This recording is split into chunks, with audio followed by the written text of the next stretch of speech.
Di ayat 10 itu, faqultu astaghfiru rabbakum innahu kana ghaffara. Di lisan Nabi Nuh alaihissalam sudah diajarkan ya, sejak eranya Nabi Nuh alaihissalam bahwa orang-orang yang berbuat salah itu ya diingatkan potensinya. Ada rahmat Allah Subhanahu wa taala untuk memperbaiki kesalahannya sehingga menjadi saleh. Ya, ini satu fitrah. Jadi di setiap era itu selalu percikan rahmat Allah itu diberikan kepada setiap hamba yang melalui utusan-utusan Allah. Di era-eranya ada rasul ya, ada nabi, kemudian rasul nabi berhenti ya dengan hadirnya Nabi Muhammad SAW dan wafatnya beliau, selesai era kenabian, selesai era kerasulan. Maka semua petunjuk-petunjuk yang telah sempurna itu diteruskan oleh sahabat beliau dari kalangan ulama. Nanti kalangan ulama ini mengajarkan kepada ulama di generasi selanjutnya, di tabi'in, tabi'ut tabi'un, sampai kemudian kepada kita. Ya, ini pakemnya sudah ada. Jadi dalam diri kita ini boleh jadi setiap manusia itu kan tidak ada yang suci ya, kecuali para nabi dan rasul yang memiliki sifat maksum, dijaga dari kesalahan. Boleh jadi saya, Anda, kita berbuat satu kesalahan, tapi rahmat Allah menjadikan kita itu mendapatkan fitrah untuk memperbaiki itu. Nah, ini yang nggak dimiliki oleh setan. Setan itu salah ya salah, kan? Salah ya salah. Jadi ketika dia berusaha untuk mendapatkan rahmat Allah pun dengan taubat itu selalu terhambat dengan kesombongannya, istakbar itu. Ya, satu kali ditawari untuk bisa mendapatkan ampunan pun, ya lalu diberikan satu syarat untuk hormat kepada jasadnya Adam pun, kan, itu tetap kemudian dia abai. Sekali lagi saya ingatkan untuk menekankan bahwa kita ini tercipta sebagai manusia, bukan setan. Ya, sepanjang kita menyadari kita manusia dan berbuat salah, maka aktifkan sinyal taubat itu. Ya, sejak di era sebelumnya, bahkan di era Nabi Adam alaihissalam turun ke muka bumi, kemudian juga berkeluarga, ya risalah-risalah tentang taubat itu selalu kemudian disampaikan. Nah, di era Nabi Nuh alaihissalam, rasul pertama. Jadi kalau Adam itu nabi yang pertama, Nuh alaihissalam rasul yang pertama. Umatnya salah, maka dengan kasih Allah Subhanahu wa taala diturunkanlah kemudian pengingat. Ya, lewat fitrah kemanusiaan ini, lewat Nabi Nuh alaihissalam disampaikan, faqultu astaghfiru rabbakum innahu kana ghaffara. Ya, maka aku tegaskan kepada kalian, istaghfiru rabbakum, cepat istighfar, cepat balik lagi, ambil kalimat-kalimat ampunan, ambil kalimat-kalimat tobat ya dari Allah Subhanahu wa taala, menggunakan Rabb tuh yang telah menciptamu, merawatmu, menyayangimu, mengingatkan. Jadi Rabb itu ada nilai-nilai rububiyah di dalamnya. Ya, ada sifat-sifat rububiyah. Ya, bukan sekedar mencipta, tapi juga merawat, memberikan perhatian, memberikan kebutuhan. Kalau dalam bahasa bebasnya Allah seakan ingin mengatakan, hei, aku kan yang cipta engkau, ya kan? Engkau berbuat salah, aku berikan kesempatan untuk saleh. Aku kirimkan di kalimat taubat, aku berikan kesempatan untuk memperbaiki diri. Kenapa engkau nggak ambil, ya kan? Ya, indah sekali gitu. Ya, aku ciptakan engkau salah, aku berikan jalan saleh. Kenapa ketika aku berikan jembatan untuk memperbaiki diri, engkau tidak ambil?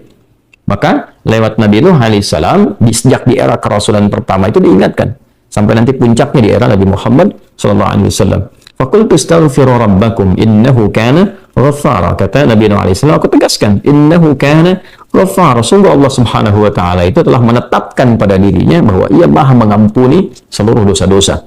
Jadi ada ghafir, ya, ada ghaffar, ada ghafur, dan nanti dilekatkan dengan rahim pada puncaknya. Ya.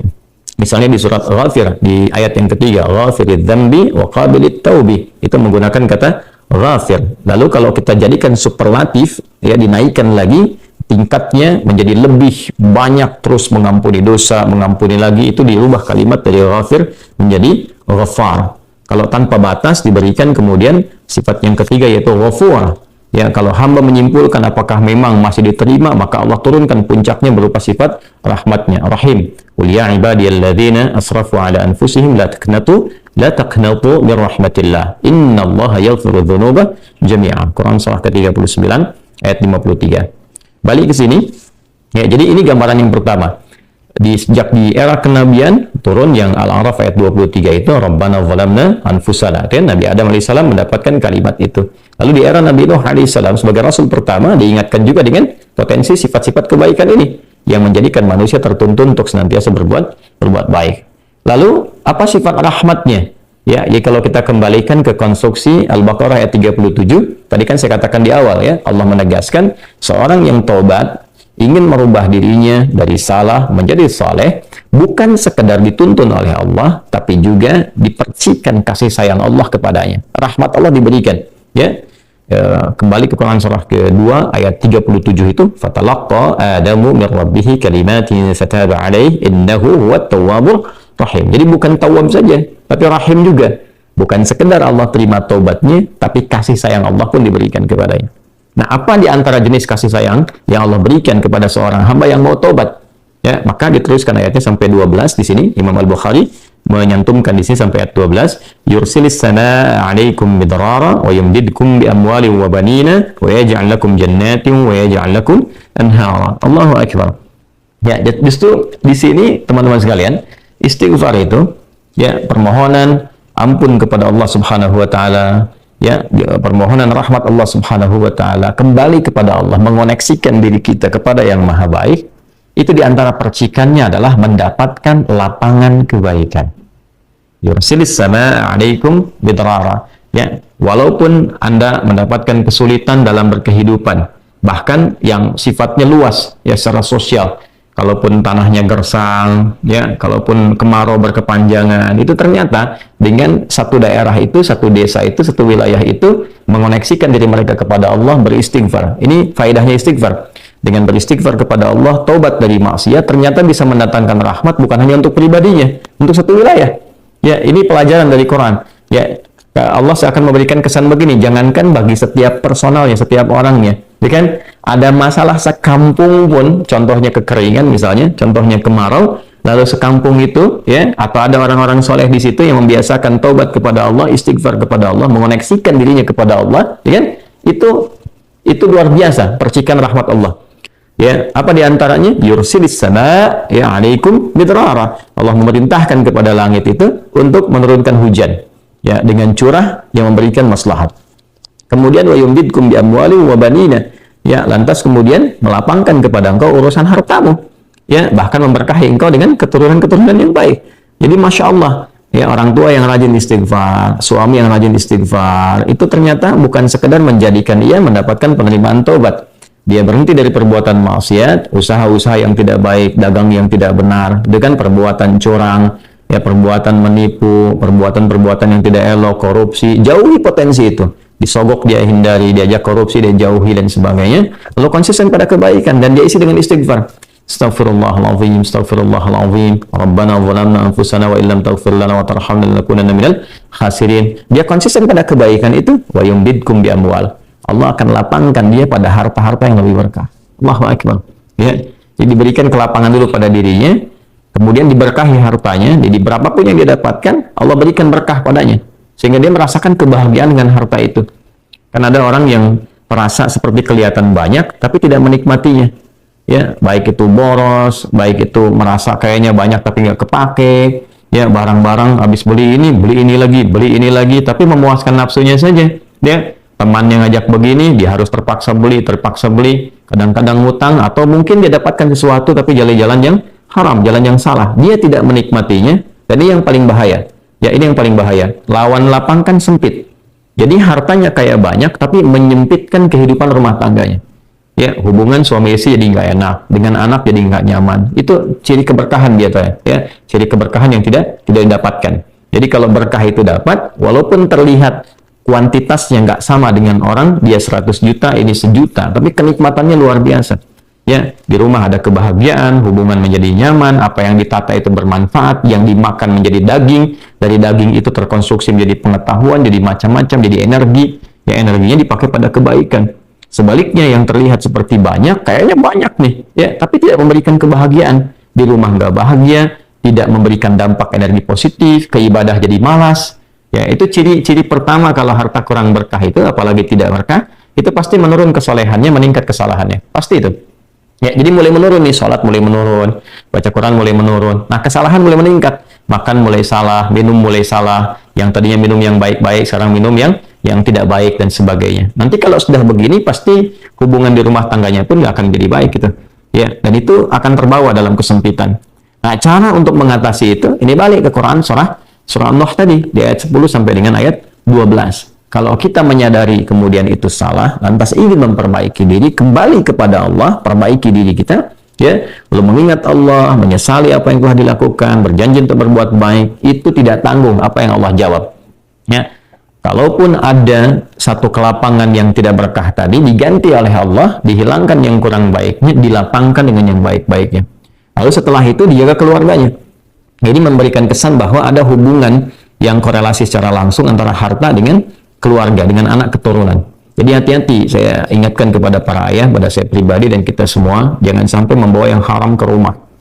Sekali lagi, jangan sampai membawa yang haram ke rumah. Jadi kalau istri sudah memasak itu di dapur, menjadi makanan, dikonsumsi oleh anak-anak jadi daging, ya, dikonsumsi jadi daging nih, itu jadi karakter.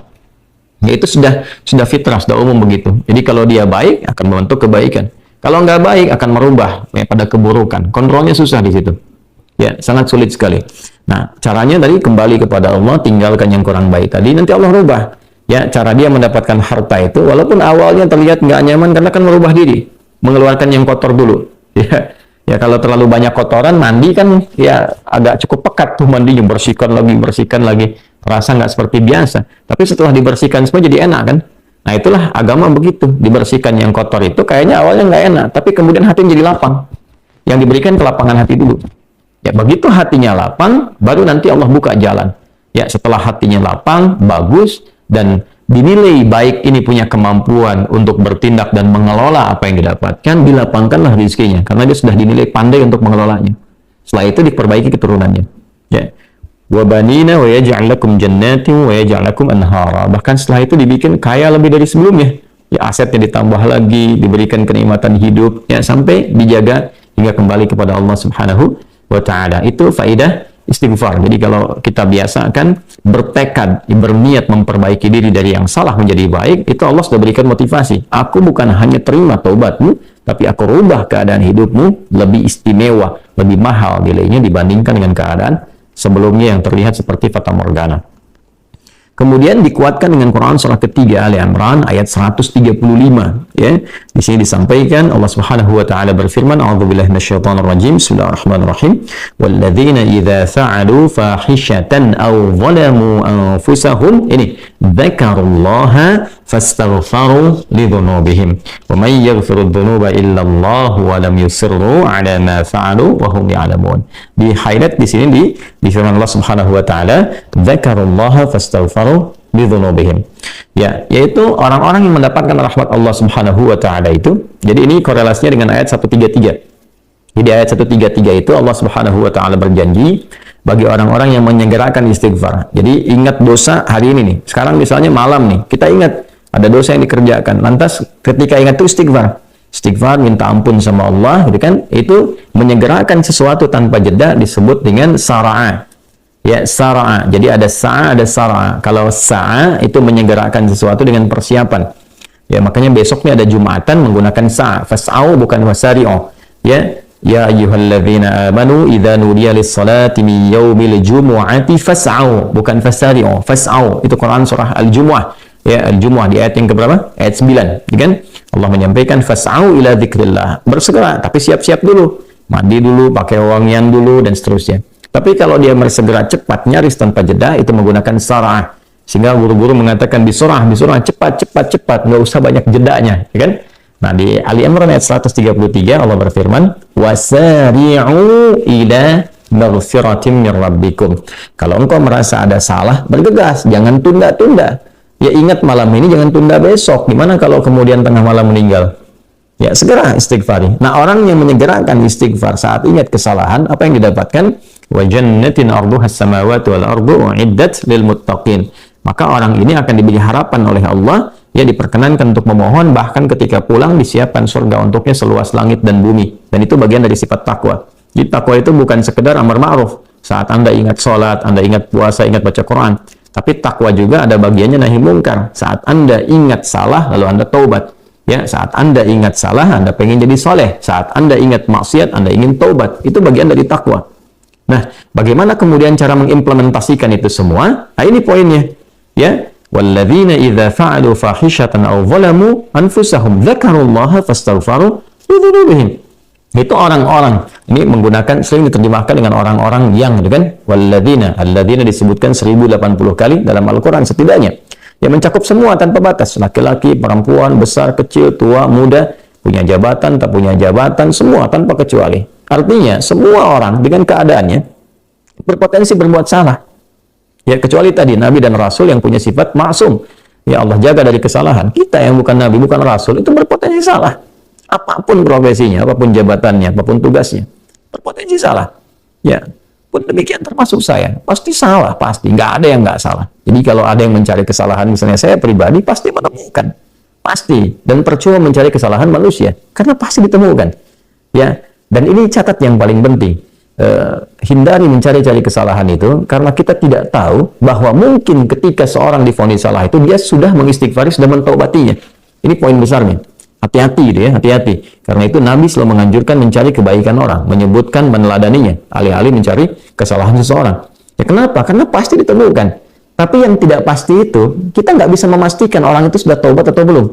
Yang paling bahaya adalah mencela orang, mencari kesalahan orang, mencaci orang yang sudah dia taubat dan taubatnya diterima orang, diterima Allah Subhanahu wa taala. Hati-hati ya, mencari kesalahan orang, mencela orang, ya kan? Yang dia sudah mentaubati kesalahannya dan taubatnya diterima oleh Allah Subhanahu wa taala. Allahu akbar. Itu azim, itu hati-hati ya. Ya, sesuatu yang besar sekali dosanya di sisi Allah Subhanahu wa taala. Nah, ini kembali ke sini ketika seseorang dia sadar berbuat salah, dia salah. Alladzina, semua orang potensi salah. Ya, idza fa'alu fahisyah, ketika dia berbuat fahisyah. Ya, fahisyah itu pernah saya sampaikan ya, turunannya nanti fahsya namanya. Jadi sifat kesalahan yang muncul dari syahwat. Ya, mohon maaf, zina, pornografi, porno aksi, kata-kata jorok, kata-kata kotor dengan semua bentuknya. Baik itu di media sosial, digital ataupun juga di praktikal yang nampak secara fisik misalnya, itu jelas salah. Jelas dosa. Ya, al-zalamu anfusahum, atau bentuk mungkar, menempatkan suatu bukan pada tempatnya. Ya, mohon maaf, ya, mencuri, merampok, membunuh, ya, korupsi, hoax dan sebagainya, itu zalim, perbuatan zalim. Nah, saat seseorang berpotensi salah, ya, dari fahsya dan mungkarnya, dia berbuat perbuatan dari dorongan syahwatnya atau mungkar dari keinginan nafsu perut dan akalnya, dia berbuat yang salah, lalu zakarullah, dia ingat Allah. Nah, ini poinnya. Ini menarik sekali nih. Ini menarik sekali. Kok lanjutan ayatnya zakarullah? Bukan dia sadar bahwa dia itu telah berbuat salah. Kenapa zakarullah? Ini poinnya. Ya.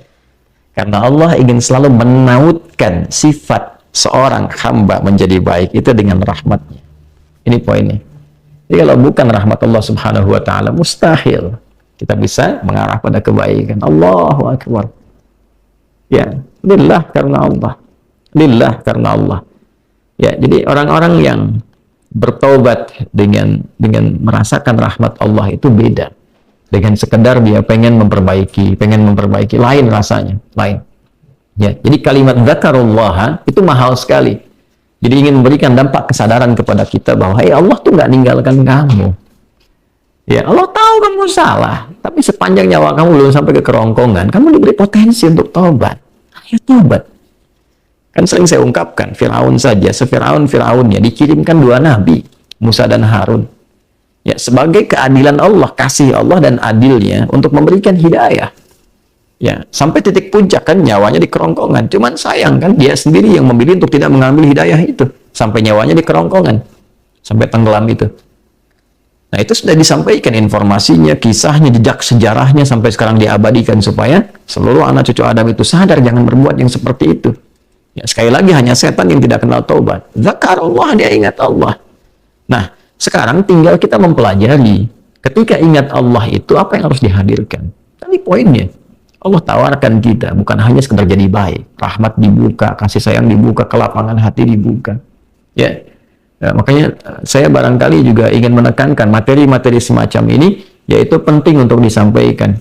Ya, kepada saudara-saudari kita barangkali yang sekarang dengan kasih sayang Allah itu ya diisolasi di satu tempat seperti lapas misalnya, lembaga permasyarakatan. Boleh jadi itu kasih Allah untuk diperbaiki sehingga dia konsisten bisa berbuat baik saja di dalam, ya, terjaga dari perbuatan-perbuatan di luar, dikontrol supaya bisa kembali pada jalan yang baik. Dia bisa di dalam, bisa memperbaiki diri, istighfarnya enak, bisa ngaji, kadang ketemu ke masjid dan sebagainya. Kalau ini dimanfaatkan dengan baik, Allahu akbar, Allah kasih kelapangan. Ya, walaupun mungkin tinggal di tempat yang sempit, terasa kemudian dibatasi dengan sel-sel, tapi hatinya lapang, itu luas, megah, dan jadi nikmat. Ya, orang butuh waktu untuk menghafal, butuh suasana. Anda punya tempat yang cukup ideal untuk menghafal Quran, memperbaiki diri, dan fikihnya ada kan? Dan Dan sangat jelas sekali kenapa di antara kisahnya Nabi Yusuf alaihissalam ya diizinkan oleh Allah untuk masuk ke dalam ruang itu untuk memberikan sebuah pencerahan sehingga menemukan modelnya. Ini model orang salah yang mau jadi saleh. Bahkan setelah itu dia keluar dan diangkat jadi pembantunya raja, kan pada masa itu asisten rumah tangganya raja. Baik gitu. Dari sosok yang salah ya kemudian dia tobat mengambil petunjuk dari Nabi Yusuf alaihissalam, dia berubah jadi orang hebat setelah itu. Ya, jadi asisten rumah tangganya raja. Itu luar biasa gitu ya. Tapi yang memilih kemudian untuk jalan-jalan keburukan tetap bertahan di dalamnya, selesai gitu ya. Ini tawaran sesuatu yang indah ya. Bahkan ada juga yang terakhir, ini yang paling luar biasa, orang yang sudah mendapatkan ancaman hukuman ya sampai kemudian juga mengakhiri kehidupannya, tapi dia mau bertobat ya. Maka dia bisa mengakhiri kehidupannya itu dengan apa yang telah ditetapkan. Misalnya kan kita nggak tahu garis takdir itu bagaimana ya. Wallahu alam, tiba kemudian manusia memberikan hukuman, tapi Allah dengan kehendaknya merubah itu semua, bisa berubah ya. Tapi kemudian kalau itu bersamaan dengan takdir yang telah Allah tetapkan, dia menjadi baik. Jadi Islam itu selalu ada solusi, selalu ada solusi, dan pedomannya mengantarkan pada kebahagiaan. Itu poin tertingginya.